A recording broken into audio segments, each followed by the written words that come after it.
Do karma in Buddhism and divine justice in Christianity have anything in common? That's what we will find out in this video. Harmony of Wisdom is the channel that explores interfaith dialogue between these two spiritual traditions.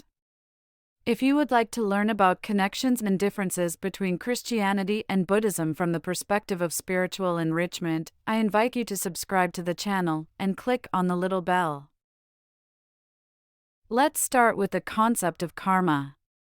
The term comes from Sanskrit and means both action and work. The Buddha explained that by the word karma he meant, specifically, intention. Every intentional action is like a seed planted in the ground that will bear fruit, good or bad, in the present or deferred in time, in an unlimited sequence of existences. Karma ensures that action does not disappear into nothingness but, in the end, meets its just retribution, good action with happiness, bad action with suffering. Our experience, however, shows us that, often, virtuous people are haunted by severe difficulties and misfortunes, while wicked and criminal live rich, blissful, fearless lives. The concept of karma resolves this apparent injustice, although we do not know either how or when the seeds planted by our intentional actions will bear fruit. To better understand, I will quote some verses from the Karma Sutra, which tradition attributes directly to Gautama Buddha. Being able to hold public office for the government is a reward for having had statues of the Buddha built in your previous life.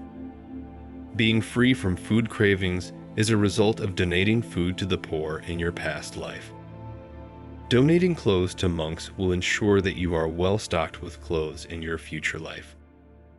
Being stingy and reluctant to help the needy will lead to hunger and misery in the future. Therefore, even if we are doing well in our lives, it is clear that the suffering we may experience today could be the consequence of an intentional bad action committed in a previous life. Similarly, a comfortable and worry-free life could be the result of virtuous actions in previous lives, even if we behave badly in the present. But be careful, this doesn't mean that things can't change. Since we do not know how and when the seeds planted by our actions will bear fruit, my good actions today will be able to bear good fruit immediately and transform negative karma into positive, already in this life, and vice versa. If it doesn't happen in this one, we still have the certainty that the good fruits, or the bad ones, if we have acted badly, will ripen in future lives. The field in which the seeds of karma are brought to maturity is the interminable process of rebirths. If you think about it, this concept is very beautiful and does not diminish our personal responsibility, on the contrary, it amplifies it. Because our actions exert a far greater influence on our personal destiny, connecting us with all sentient beings, past, present, and future. If you want to delve deeper into the concept of karma or there is something unclear or inaccurate in the words I said, write it to me in the comments. Now, I would like to quote a parable told in the Gospel according to Matthew, which in my opinion, well represents the concept of divine justice in Christianity, after which we will try to highlight if there is any affinity with the concept of karma. This is the parable of the workers in the vineyard, also known as that of the workers of the last hour. I'll leave you the references of the song in the description. A landowner leaves his house at dawn to hire workers for his vineyard, agreeing with them for a denarius a day. During the day, the owner hires additional workers at 9 in the morning, at noon, at 3 in the afternoon, and even at 5 in the afternoon. At the end of the day, the boss orders the workers to be paid starting from the last ones hired, those from 5 in the afternoon. Surprisingly, they each receive full money, prompting complaints from early hires who thought they were getting more. The owner, however, responds by saying that he has kept the agreement he made with them and that he can do what he wants with his goods. He concludes by saying that the last will be first and the first will be last. It is not fair that those who work only 1 hour should be given a full day's salary. There would be the conditions for an industrial dispute. What do you think about it? One would immediately say, it's better for me to work just 1 hour and work less. In any case, the reward is guaranteed. A fundamental difference immediately catches the eye with the concept of karma, which establishes a precise law of cause and effect, as we saw before. Here, divine justice, represented by the owner of the vineyard, seems not to take into account the works completed, but is bestowed by grace, without considering individual merit. The key to this parable lies in understanding what exactly this reward is that God wants to give us. The image of money offered to everyone, without distinction, and regardless of the time worked, represents God Himself. God is the money, God is the reward. God offers Himself to everyone, because He loves everyone, no one excluded. He offers Himself, not because we are good and willing, but because we are His children, and He wants to be with us. He wants to enter into a relationship with us. At this point, if the true reward is being with God and enjoying His company, which workers receive the most? The answer is obvious: those who have been with Him in the vineyard from morning until dawn. So why are they complaining? They complain because they didn't understand the beauty of what they have already received. They expect a wage for their effort, a reward for their willpower, for their skill. They have not yet understood that the only wage worthy of man is God Himself, that is, absolute, infinite love. Man is infinite desire. It can only be filled by the infinite. Now, pay close attention to this passage, because you will be surprised to discover how the two traditions incredibly converge. In karma, the law of cause and effect applies. Therefore, if I perform good actions, cause, I expect happiness and well-being, effect, and vice versa. If you remember, we also said that the Buddha teaches that what matters in action is the intention. Now, if when I perform good deeds, my sole objective is to obtain well-being and happiness, therefore a personal advantage for me, a reward for my having been good, what is this intention called? Isn't that called selfishness? Therefore, an action driven by selfishness, even if it may apparently seem like a good action, in reality it is not.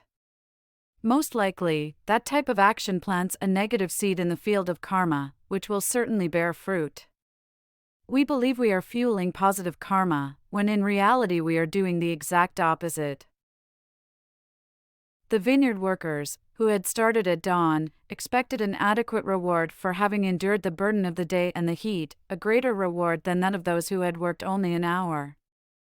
Their motivation was solely and exclusively to obtain personal advantage.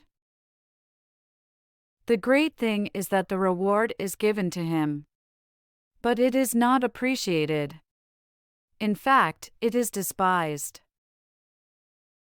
If God's nature is to love freely and give all of Himself, how can He give less to someone who has only become aware of His infinite love in the last hour? Similarly, how can He give more to those who have been with Him from the beginning? He has already given His all. What more could you want? If this makes us angry, perhaps there is something wrong with us and with our eye. I quote verbatim the words that the owner of the vineyard addresses to the workers who complain.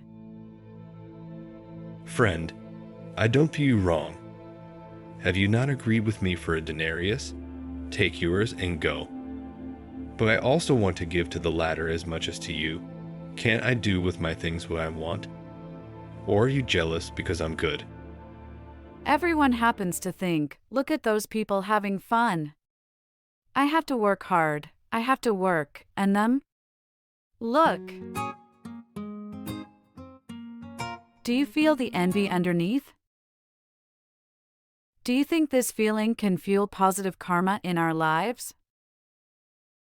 When we talk about karma, we should not focus our attention only on actions. We must, above all, look at our heart, at what drives us to act. Paradoxically, it is better to do nothing if we feel that the desire that moves us is to have recognition, even of a spiritual kind. Just as in material life we have an attachment to riches, in spiritual life there is an even deeper attachment to our spiritual wealth, to our honorability, to our skill. So, how do you sow positive karma? The first thing to understand is that the fatigue of daily living is not bad. It should not be interpreted as negative karma. Doing good can be tiring, there's no doubt about it. Struggling means that I'm probably on the right path. An example, if I step on another's toe, I don't feel any pain, but I will have planted a seed of negative karma. If the person whose toe I stepped on decides not to return the gesture, he will certainly struggle to bear the pain and not give in to the thirst for revenge, but at the same time he will plant a seed of positive karma by not returning the evil received. If those hired in the early hours of the morning had understood that working in the Lord's vineyard was already the manifestation of a positive karma, since they were already in a relationship of love with their brothers and with the very principle of existence, that day's effort would have been vanished in an instant, dominated by the beauty of living in the fullness of love and contributing to the good of all. And those who only arrived at the end of the day? All their lives they have been lazing around, or having fun, or who knows what other things, and most likely they have sown negative karma in their lives. They have not understood the beauty of the meaning of life. But now they are here, with us. We must be happy that they received the same salary. Indeed, those who have arrived at the last hour, the Master calls them first, as if he had particular compassion for them. You have lived the 11 hours of your existence in anxiety and meaninglessness. Now that you have reached the 12th hour, you too can enjoy the beauty of living in harmony with everything. Having these feelings in your heart is certainly the way to plant the seeds of positive karma. Live by grace. Aware that everything we are and have is like something entrusted to us, but which does not belong to us. Like something that exists today and will no longer exist tomorrow. Living with this awareness certainly fuels positive karma. If I experience gratuitousness, like that bestowed by divine justice, which is free love given to everyone, including myself, I contribute to planting the seeds of positive karma. If, on the contrary, I think I deserve happiness and well-being, because I consider myself worthy, and I wish misfortune and misfortune on those I consider undeserving, then I am certainly planting the seeds of negative karma in my life. Just like what happens to mourning workers who exclude themselves from the relationship of love with God and with their brothers. The conclusion of the parable is unequivocal. So the last will be first, and the first, last. That the last are the first is clear, because they understand that everything they receive is pure grace, they didn't expect it. They are the first because, now that they have finally understood, they will be able to apply this logic of grace in their lives too, and begin to love everyone freely, even those who do evil, fueling positive karma. The first, however, those of the first light of dawn, are last, because they still live in the logic of merit. They await the reward for their skill, acting selfishly for their own personal gain, thus fueling negative karma. When they understand that they are last, and that despite this they are loved freely, then perhaps they will return to being first and karma will change for them too. If this video has given you some food for thought, let me know in the comments, and remember to subscribe to the channel if you haven't already. You will help us grow so we can offer you more content like this. Hello, and God bless you.